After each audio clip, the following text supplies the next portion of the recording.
Przecież nikomu nie robię krzywdy. To nie jest nic złego. Dlaczego to jest grzechem? Na pierwszy rzut oka to rozumowanie wydaje się logiczne.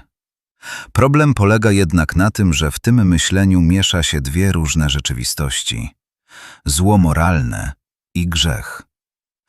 Zło moralne to czyn, który realnie krzywdzi człowieka, niszczy jego życie, godność, relacje. Kradzież, przemoc, zdrada, oszustwo. Tutaj łatwo zobaczyć, że coś jest złe, bo ktoś cierpi. Grzech natomiast dotyka jeszcze głębszego poziomu relacji człowieka z Bogiem. Dlatego mogą istnieć sytuacje, które nie są złem moralnym w oczywistym sensie, a jednak są grzechem. Weźmy prosty przykład. Opuszczenie niedzielnej Eucharystii. Sam fakt, że ktoś w niedzielę nie pójdzie na mszę, nie jest czynem, który automatycznie krzywdzi innych ludzi. Nie jest to zło moralne w sensie społecznym. A jednak, jeśli ktoś robi to świadomie i dobrowolnie, mówi w istocie: nie potrzebuję Jezusa, nie potrzebuję Jego słowa, nie potrzebuję Jego ciała, które jest chlebem życia. I tu dotykamy istoty grzechu. Grzech nie jest przede wszystkim złamaniem przepisu. Grzech jest osłabieniem lub zerwaniem relacji z Bogiem.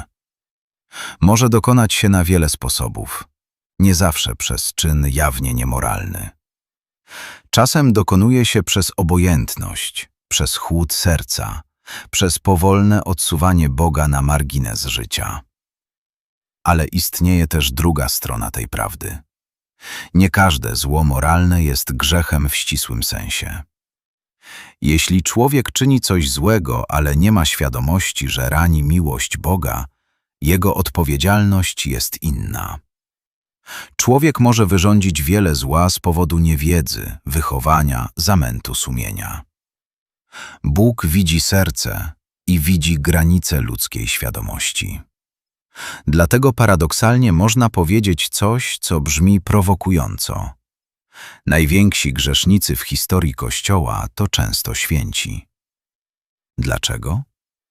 Bo ich wrażliwość na Boga była ogromna.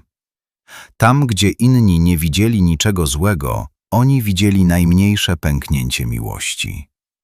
Czuli, że nawet drobna niewierność rani relacje z tym, którego kochają. Człowiek oddalony od Boga może czynić wiele zła i nie odczuwać ciężaru grzechu, bo jego serce nie jest jeszcze wrażliwe na tę miłość. Czy zatem lepiej nie wiedzieć, co rani miłość Bożą? Nie. Zdecydowanie lepiej wiedzieć. Bo nawet jeśli zło popełnione w nieświadomości nie jest w pełni grzechem, jego konsekwencje pozostają. Zło zawsze niszczy człowieka od środka. Zostawia ślad w sercu, w relacjach, w świecie. A przede wszystkim życie bez relacji z Bogiem nigdy nie jest neutralne. Ono prędzej czy później rodzi pustkę, niepokój i cierpienie. Dlatego chrześcijaństwo nie polega na obsesyjnym liczeniu grzechów ani na lęku przed przepisami. Jego centrum jest coś zupełnie innego. Jest relacja.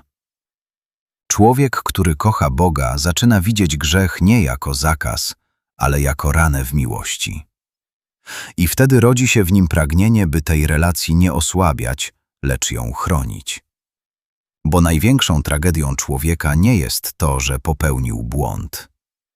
Największą tragedią jest moment, w którym zaczyna wierzyć, że Bóg nie jest mu już potrzebny.